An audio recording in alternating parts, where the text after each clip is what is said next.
Hi friends, നമുക്ക് ഇങ്ങനെയാണ് സിമ്പിളായിട്ട് എന്നാൽ അടിപൊളി ടേസ്റ്റോട് കൂടെ ഇങ്ങനെയാണ് ചിക്കൻ ഫ്രൈ ചെയ്തെടുക്കാൻ നോക്കിയാലോ.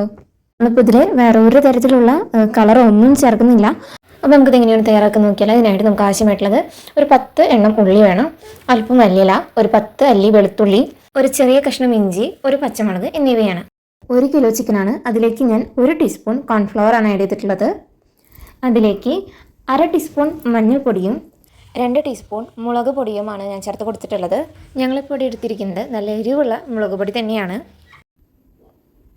ഇനി നമുക്കതിലേക്ക് 1/2 ഗ്ലാസോളം തൈര്, കട്ട തൈര് തന്നെ ചേർത്ത് കൊടുക്കണം കേട്ടോ. ഇനി നമുക്ക് ഇത് നന്നായി ഒന്ന് മിക്സ് ചെയ്തെടുക്കാം. ഇപ്പോൾ ഞാൻ എന്താ നന്നായി ഇവിടെ മിക്സ് ചെയ്തെടുത്തിട്ടുണ്ട്. ഇനി നമുക്ക് ഇത് മാറ്റി വയ്ക്കാം. ഇനി നമ്മൾ നേരത്തെ പ്ലേറ്റിൽ മാറ്റി വെച്ചിരുന്ന സാധനങ്ങളൊക്കെ നമുക്ക് നന്നായിട്ട് തന്നെ അരച്ചെടുക്കണം. അപ്പോൾ അതിലേക്ക് ഞാൻ ആവശ്യമായിട്ടുള്ള ഉപ്പ് ചേർത്ത് കൊടുത്തിട്ടുണ്ട്. ഇനി നമുക്ക് നന്നായിട്ട് അരച്ചെടുക്കാം. ഇപ്പോൾ ഞാൻ എന്താ നന്നായി അരച്ചെടുത്തിട്ടുണ്ട്. നമ്മൾ നേരത്തെ മാറ്റി വെച്ചിരുന്ന ചിക്കനിലേക്ക് ചേർത്ത് കൊടുക്കാം. ഇനി ഇത് നമുക്ക് നന്നായിട്ടൊന്ന് മിക്സ് ചെയ്തെടുക്കണം. നല്ല രീതിക്ക് തന്നെ മിക്സ് ചെയ്യണം കേട്ടോ, കാരണം അപ്പോഴാണ് നമുക്ക് ആ ഒരു മസാല ചിക്കനിൽ നന്നായി പിടിക്കത്തുള്ളൂ. നല്ല രീതിക്ക് തന്നെ മിക്സ് ചെയ്ത് കൊടുക്കണം. ഇനി നമുക്കത് 4 മണിക്കൂർ നേരത്തേക്ക് ഫ്രിഡ്ജിൽ മാറ്റി വയ്ക്കാം. ഇനി നമുക്ക് പാൻ ചൂടാക്കാൻ നമ്മൾ വെച്ചിട്ടുണ്ട്. ഇനി അത് ചൂടായി വരുമ്പോൾ നമുക്കതിലേക്ക് ഓയിൽ ചേർത്ത് കൊടുക്കാം. ഇപ്പോൾ പാൻ ചൂടായിട്ടുണ്ട്, നമുക്കതിലേക്ക് ഓയിൽ ചേർത്ത് കൊടുക്കാം.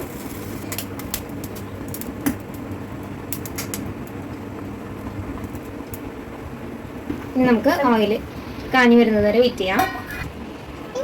ഇനി നമുക്ക് 4 മണിക്കൂർ നമ്മൾ ഫ്രിഡ്ജിൽ വെച്ചിരുന്ന ചിക്കൻ നമുക്കിതിലേക്ക് ഇട്ട് കൊടുക്കാം.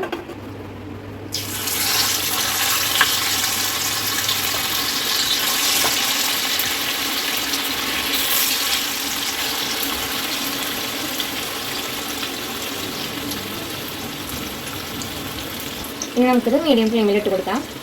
ലോ ഫ്ലെയിമിൽ ഇടരുത്, കാരണം അപ്പോൾ വെളിച്ചെണ്ണ അബ്സോർബ് ആവാനുള്ള സാധ്യത കൂടുതലാണ്. അതുകൊണ്ട് മീഡിയം ഫ്ലെയിമിൽ തന്നെ ഇടാൻ ശ്രദ്ധിക്കാം.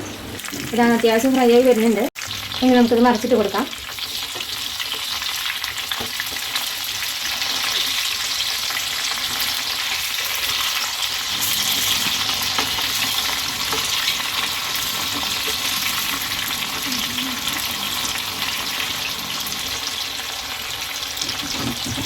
ഇനി നമുക്ക് മറ്റേ സൈഡും കൂടെ നന്നായി മുരിഞ്ഞ് വരുന്നത് വരെ വെയിറ്റ് ചെയ്യാം.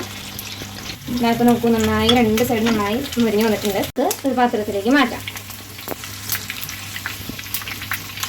എല്ലാം നന്നായി ഫ്രൈ ആയി വന്നിട്ടുണ്ട്.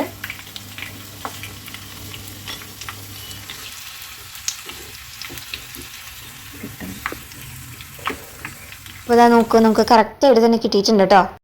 Thank you. Have A nice day.